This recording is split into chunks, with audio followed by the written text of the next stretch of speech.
Good morning, this is Dr. Janson, and in this video, we're going to be probably sending this to you if you have new orthotics.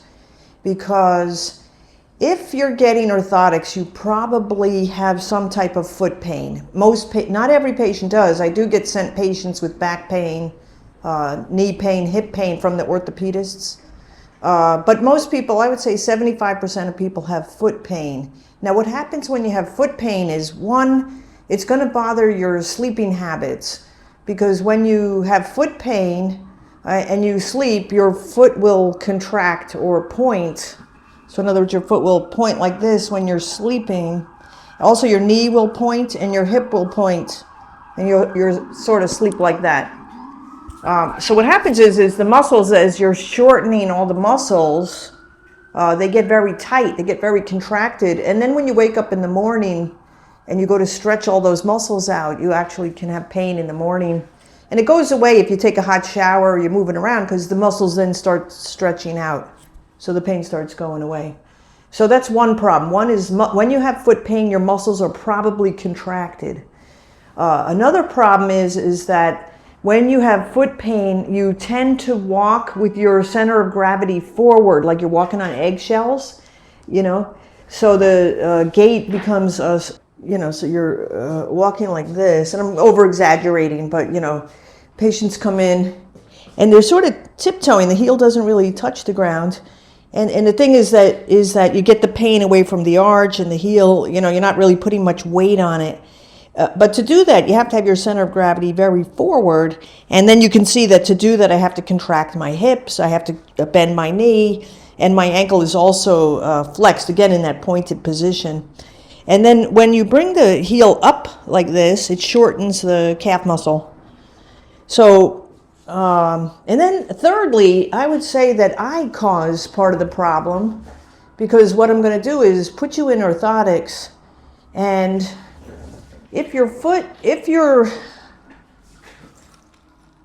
you, Raj, for your service. Raj is a real person. So if you have a foot problem, you might have a foot that's flat like this, you see? And then if you look at the heel bone, you'll see that the heel bone is parallel to the ground. But what I'm going to do to you is I'm going to put you in an orthotic,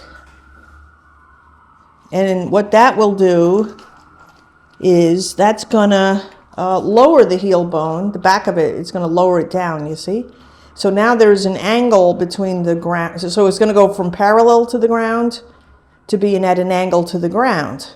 But imagine this distance from this, to this. You see what I mean? So what happens is that you're stretching out the calf muscle. But I just told you, you're sleeping with your calf muscle tight, you're walking with your calf muscle tight, and then I'm giving you a pair of orthotics that's asking a lot of this poor muscle that's very contracted. So part of getting new orthotics has to be stretching out the calf muscle. And like I was saying, it's not even just the calf, it's the hamstrings too. So this year, 1986 was 40 years ago. That's when I started working with patients in the school clinic. So this year is my 40th year of working with patients. So everyone knows when they go to the therapist, they're going to give you an exercise to stretch out your calf muscle. And you already know what I'm going to show it to you, but you already know it. You ready? And I'm stretching out my calf muscle like that. You know something? That's a great exercise. That really works. I'm sorry about the sirens. It's Midtown Manhattan. There's no fires. They're just running their machines. So, the only problem with that exercise I just showed you is nobody does it. They'll do it for like a week or two, and people come in and they're still having pain. I said, are you doing those exercises? So then I said to myself, well, maybe they have to get up, so that's something to do. It's an obstacle they're sitting and they don't want to get up and go do that exercise. I know, I'm a genius. I'm going to come up with a set of exercises you could do in your chair. So that's what I did, and I had little drawings, and I'm no artist, but drawing, like 3 or 4 little exercises. So I had my exercises in the chair were like this. So your knee is totally straight, You know, and you can put your hand like this. You don't even have to touch your, you don't have to touch your leg, actually. You just bend over like this. And that is also a very good exercise. So that thing on the wall is good. This is good. My problem is, compliance. It's like trying to get patients to do it. So you could have the best, treatment plan on the planet, but the patient just can't every day get to it every day. So then it doesn't work. So then, and this is about 10 or 15 years ago, I came up with the idea that if they had a device, and everybody knows about slant boards, that's a device. If patients had a slant board, then that stupid thing would be there, and they would say, oh, there's that slant board, I'm supposed to be standing on it, and seeing it would trigger the habit of stretching.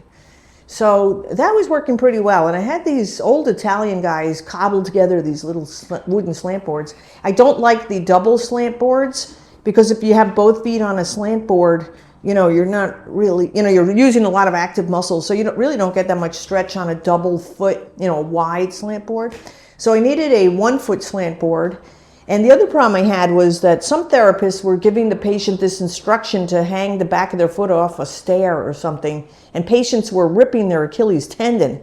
So it was like, okay, great, plantar fasciitis and an injured Achilles tendon, much harder to treat. So that hanging the heel off idea is not a good one. So I thought, well, the heel has to be on the ground, so the slant board also can't be very long. It has to be like less than the length of the foot. So, and then we were looking around, and we found a site that had a slant board that was easy to clean, unlike the wooden one, and it was very lightweight. So what we do is when patients get orthotics, we give them a slant board with the orthotics, and that's the purpose of this video, is to to go over it with you.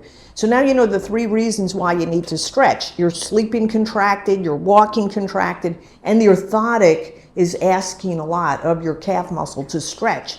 So you need, for 3 really good reasons, you need to be stretching, especially when you get new orthotics, because the back of your heel bone is going to be down.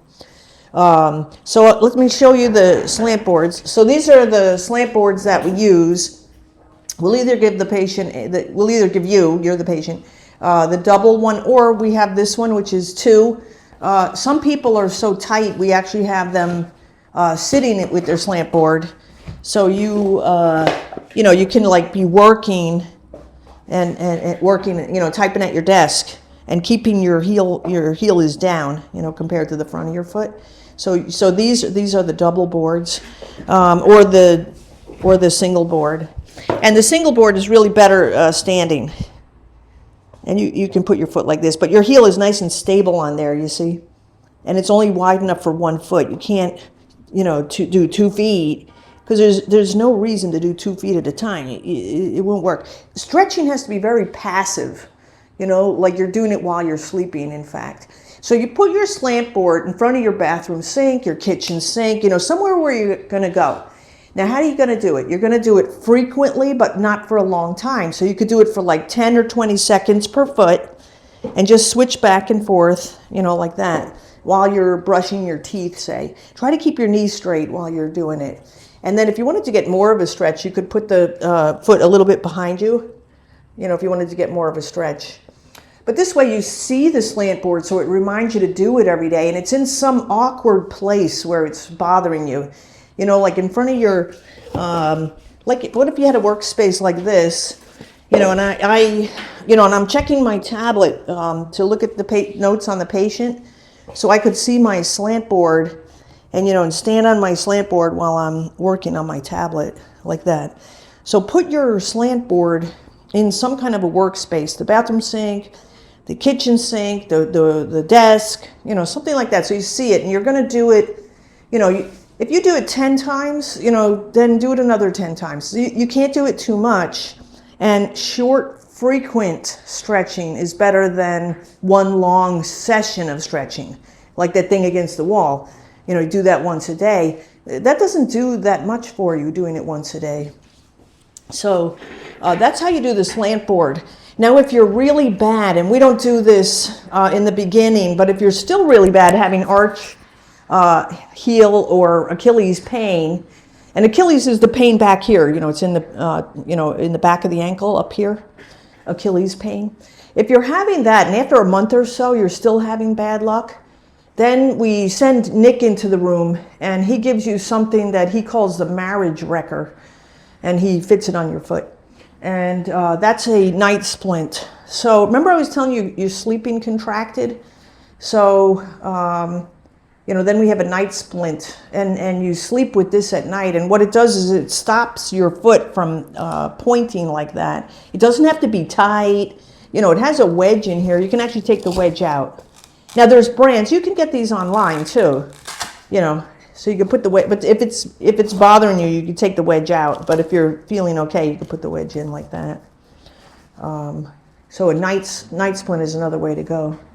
So do the wall stretch, do the chair stretch. Go ahead and do it. You can't stretch too much because those muscles are so tight. And like I said, your foot's going down into the orthotic, the heel cup of the orthotic, so it's a lot to ask. A lot of patients have new orthotics and they say, oh, what the heck? My foot's coming out of my shoe now. But what it is the calf muscle is pulling the foot out of the shoe. So that means you really need to stretch. So that's about it for stretching. If you want another slant board, just come in and get it. We'll give it to you. All right. Well, thank you very much. See you in the next video. Bye.